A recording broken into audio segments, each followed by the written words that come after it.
Or does service delivery only happen when things break? That is proactive. So what is proactive service delivery? How do we start proactive service delivery?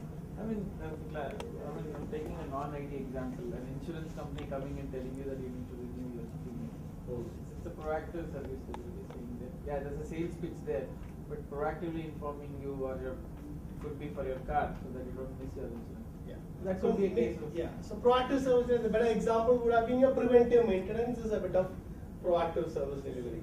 But if you really need to do proactive service delivery, obviously we just went through the ecosystem of service delivery. It's very, very wide. Your customers, your stakeholders, your people, your services, understanding what the customer wants and what not always what he wants is what he needs, right? So in this complex ecosystem where you're struggling to even be reactive, and that's the truth of the matter, right? We are even struggling to be reactive. How can we be proactive? One more dimension is, does proactive service delivery come at a certain cost? It will. It will. So are we selling the right? See, I think we need to factor. So sometimes we factor buffer resource in the project to meet the peak season. We'll tell the customer upfront, I am planning to have 2 or 3 buffer resources so that within the peak they'll be getting in the team and if someone goes on leave, they will manage. Which is planning. This This is is proactiveness ready to some degree in terms of anticipating what is happening, right? So one important thing to start off with, manage what matters. Not everything requires management. You need to have a very clear view of what is it that the customer, what will impact the customer. So again, going back to the service view. So not every service that he needs is platinum. Have we gone and asked the customer, can you grade your service and let me know which of your applications and your physical business processes are platinum? Which are gold, what are silver, what is bronze? Can you get me that view? And once I have that view, I know where I need to do my tooling and instrumentation, where do I need to proactively have a look at stuff so that I'm able to manage Solution changes. Correct. So today what is happening is you are engineering everything in the same way. So the guy who handles a ticket, he has no clue whether the 5th ticket which is in his queue is what is burning the customer's estate or the ticket which I am handling today, because there is no service gradation. So one of the important things when you get into a customer negotiation as a service delivery manager is understand from him what is my service gradation. Are you able to classify my service? Right? And there was a typical example, I think this is for Lloyds, the guys were coming around, and they had 10,000 environments. And they had on people to manage these environments.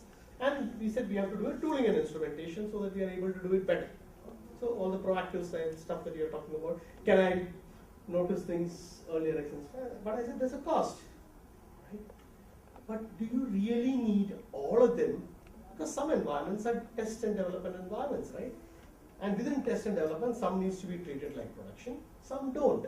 Some requires very rudimentary monitoring. All I need to know is they are up or down. Some I need an event correlation. Do I know what? Do I be able to? That sets them thinking to say, yeah, maybe that's an idea. Maybe I know these regulatory programs that I'm running are the most important stuff, because that's what gets me to jail. You know, this is just a joke, because you ask the CEO to say, what's your most important priority for the year? And we say, not going to jail. Because if you don't do the regulatory programs, you will have a big compliance issue. Right? So all they have changed the bank sort of budgets were being diverted towards regulatory programs. It's a must do. So for he said it's very easy. For me that is my biggest priority. So that becomes my platinum. So any environment which is being touched by these programs are platinum. Fine. I can now manage what matters. Right? So you need to have a very clear service view for that. But if you're managing it at a box level, there is no way you can do it. I will still manage my database instance. For me, any database ticket is the same. So you have to go back to what we said. Can I elevate a technology view to a business view and be able to manage, then you become the proactive. Because then you go back to again that void example I was saying in the morning. That was a platinum service for me. I knew I was doing a webinar. I had elevated that service to platinum. I put all the monitoring in that place. I put the threshold in place. I was able to now know when before it broke down, and I was able to move from the reactive to preventive. Then I can. But only if I have a service. In retail practice, there's a focused intelligence. Yeah. Correct. But I think if you don't have it in some of your service, I think you should ask for it. You should say, can you give me, because it is theoretically impossible for every single application to have the same business criticality. It is not possible. Because otherwise you're putting your ecosystem under unnecessary strain, or you're diverting people in the wrong places.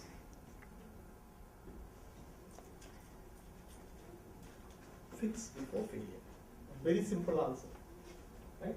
But how effectively are we able to do that? And for it, you need to, the biggest problem here is not the fix. The bigger problem is the failure. Do we know what is the failure?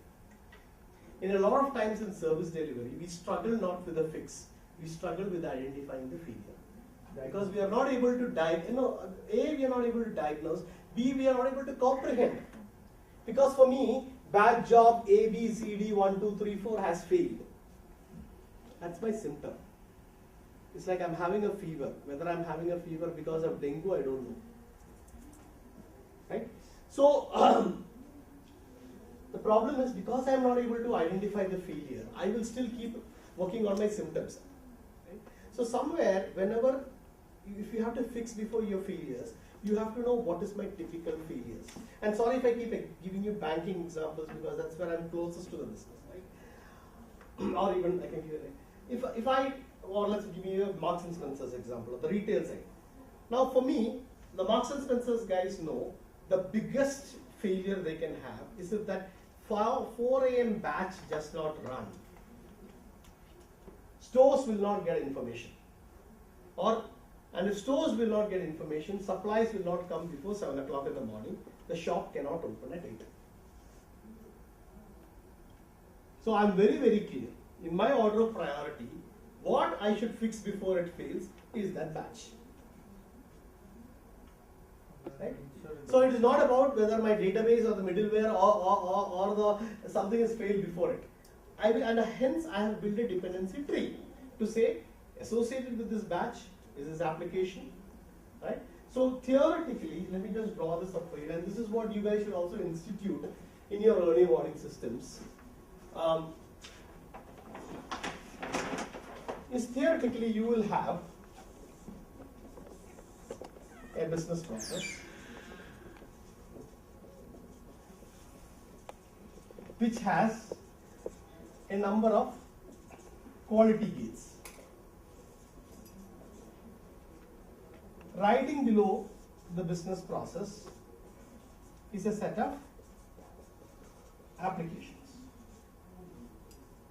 Associated with these applications are a set of infrastructure components, right? Whether it's a database, whatever, yeah, you've got a components.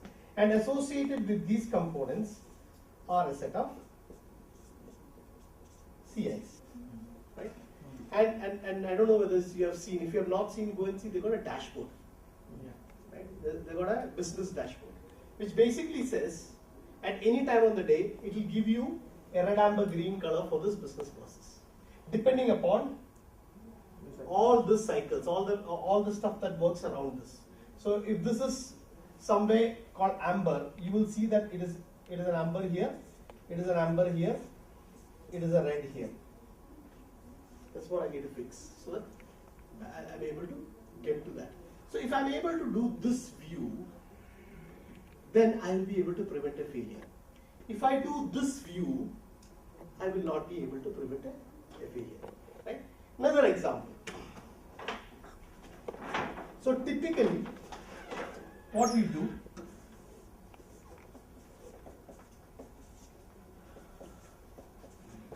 so assume these are all infrastructure devices, right? and this is the clustering of my infrastructure devices by business process. I've just done some clustering. Okay. When I look at this like this, all I'm able to say is uptime. Right? So if my view was here, if I was looking at a business device at this point, and I say this is failed, I can only give you uptime. That server uptime is 95%, 96%, 98%. Right? When I'm looking at it like this, right? So these are the servers which are providing. So there's a web server which is providing all this. There are 3 web servers across it. I'm providing a web service. Right? If this fails, I still have some redundancy, which doesn't mean my business process should still be effective. I may have a slightly degraded performance, but my process is still active. Right?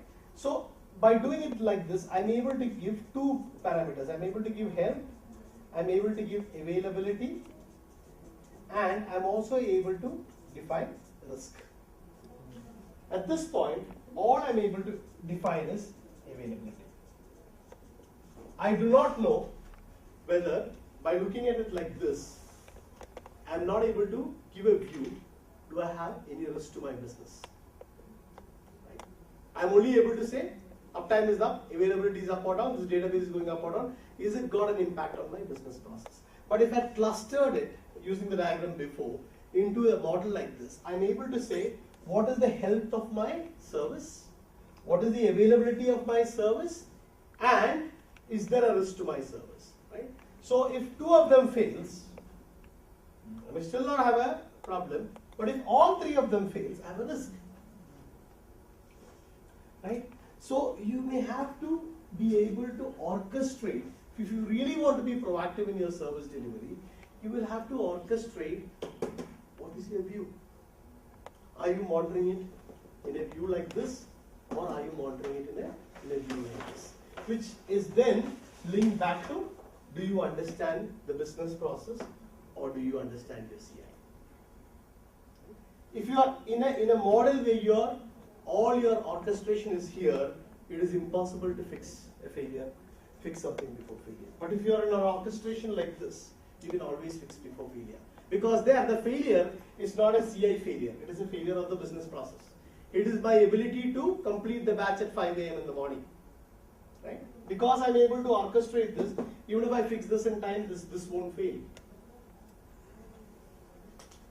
So that is the ability to be able to. So if you really want to get proactive service delivery, you need to be able to change the way you orchestrate your monitoring environment. And that is where your early warning systems have to be instituted. So apart from banking that you do with, is there any customized tools that you use? So potentially, I think what you do is say, I think this what do they call it? Marks and Spencer's, what they're talking about, right? So you depending upon, you need a platform. Ultimately, all this can only be done if you are able to onboard this into a platform. Rational is one tool that we heavily use, and to be able to, because all you're doing in this, you're orchestrating the workflow. You're looking at what is my workflow, what are the dependencies of this workflow on the various things, and then you're trying to put an alert management on the respective task level. So if the task fails, you're trying to put a dependency of the task to the next level task and the workflow, and you're defining critical points to say how many of this should fail for me to make it into grid. So Rational is one tool where we have done it. On Target has been leveraged. Now with IPsoft coming in, you can do a lot of this on Target as well. But you need to be able to get into this sort of a model if you really want to call yourselves proactive. Because it is not being me jumping onto the floor, because otherwise you go back to the first question, right? What is real proactiveness? It is proactive. That means you're proactive in your detection and you're proactive in your response. So unless you have an orchestration like this, you are not proactive in your detection. You could still be proactive in your response. Right? And what your first step said is, how do you become proactive in your response? Because you're managing what matters, you're proactive in your response. Make informed decisions. Right? So when you say informed decisions, you need a lot of tooling which tells you what is. So for instance, How, when I do see an issue coming in, I mean, how do I react to that issue? Do I have historical evidence which tells me whether this has happened before? Is it likely to happen again? What is the trend that I see for this issue? What is the business impact of this issue? How do I communicate back to the customer? You have to make a lot of informed decisions before you can act in a pure service delivery management.